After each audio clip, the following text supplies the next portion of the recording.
جب بھی آپ نے کسی عزیز کے ساتھ کھانا کھایا، ایک چمچ وہاں موجود تھا، کانٹے سے پہلے، چھری سے پہلے، مگر چمچ تھا۔ انسانیت کا سب سے قدیم کھانے کا آلہ، تہذیب سے بھی پرانا۔ یہ ہے چمچ کی عجیب و غریب داستان، یعنی کہ چمچ کی آبجیکٹری۔ چمچ ایجاد نہیں کیا گیا، یہ دریافت کیا گیا تھا۔ ابتدائی انسان پانی پینے کے لیے ہاتھ مٹھی کی شکل میں بناتے تھے۔ سپیاں، کھوکھلے پتھر، مڑی ہوئی ہڈیاں، فطرت نے پہلے سے ہی کامل شکل بنا دی تھی۔ قدیم ترین چمچ نما اشیاء 20,000 سال پرانی ہیں۔ شکل ہمیشہ ایک جیسی رہی، ایک پیالہ اور ایک دستہ، سادہ، ابدی۔ قدیم مصر میں چمچ مقدس اشیاء تھے، ہاتھی دانت اور سنگ مرمر سے تراشے جاتے تھے، فرعونہ کے ساتھ دفن کیے جاتے تھے، کیونکہ آخرت میں بھی وقار کے ساتھ کھانا ضروری تھا۔ رومیوں نے ہمیں 2 ڈیزائن دیے جو آج بھی استعمال ہوتے ہیں، ایک لیگولا چوڑے منہ والا چمچ، دوسرا کوکلیئر نوکیلا چمچ۔ لفظ سپون خود اینگلو سیکسن لفظ سپن سے آیا، جس کا مطلب ہے لکڑی کا چپٹا ٹکڑا۔ قرون وسطیٰ میں آپ کا چمچ کس چیز سے بنا ہے، یہی بتاتا تھا کہ آپ کون ہیں۔ امیر چاندی سے کھاتے تھے، غریب لکڑی سے۔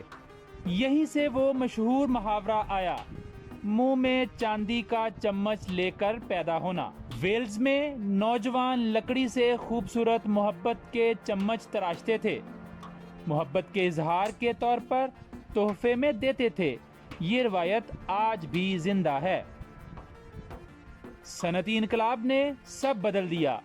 کارخانوں نے سستے چمچ بڑے پیمانے پر بنانے شروع کیے۔ تاریخ میں پہلی بار ہر خاندان ایک ملتا جلتا کٹلری سیٹ رکھ سکتا تھا۔ پھر 1913 میں سٹین لیس سٹیل آئی، داغدار نہیں ہوتی، زنگ نہیں لگتا، چمچ عوامی ہو گیا۔ اب یہ سب کا تھا۔ آج چمچ ابھی بھی ارتقاء پذیر ہے۔ لفٹ ویئر چمچ پارکنسن کے مریضوں کی مدد کرتا ہے، ہاتھ کا لرزش ختم کرتا ہے۔ ایک چمچ جو وقار واپس دیتا ہے۔ ناسا نے خصوصی چمچ بنائے کیونکہ خلا بازوں کو بھی سوپ چاہیے، اور کھانے کے قابل چمچ چاول اور جوار سے بنے، پلاسٹک کی جگہ لے رہے تھے۔ قبل از تاریخ کی ندی سے بین الاقوامی خلائی اسٹیشن تک چمچ نے انسانی تہذیب کا پورا سفر طے کیا ہے۔ یہ بس وہی تھامتا ہے جس کی ہمیں ضرورت ہے اور اسے قریب لے آتا ہے۔ شاید اسی لیے ان تمام چیزوں میں سے جو ہم نے کبھی بنائی ہیں، یہ وہی ہے جس تک ہم سب سے پہلے ہاتھ بڑھاتے ہیں۔ آبجیکٹری کو ابھی سبسکرائب کریں، کیونکہ اگلی بار ہم بات کریں گے ایک ایسی چیز کی جو آپ روز استعمال کرتے ہیں، مگر جس کی کہانی آپ نے کبھی نہیں سنی۔ لائک کریں، شیئر کریں اور کمنٹ میں بتائیں آپ کے گھر میں کتنے چمچ ہیں۔ اللہ حافظ۔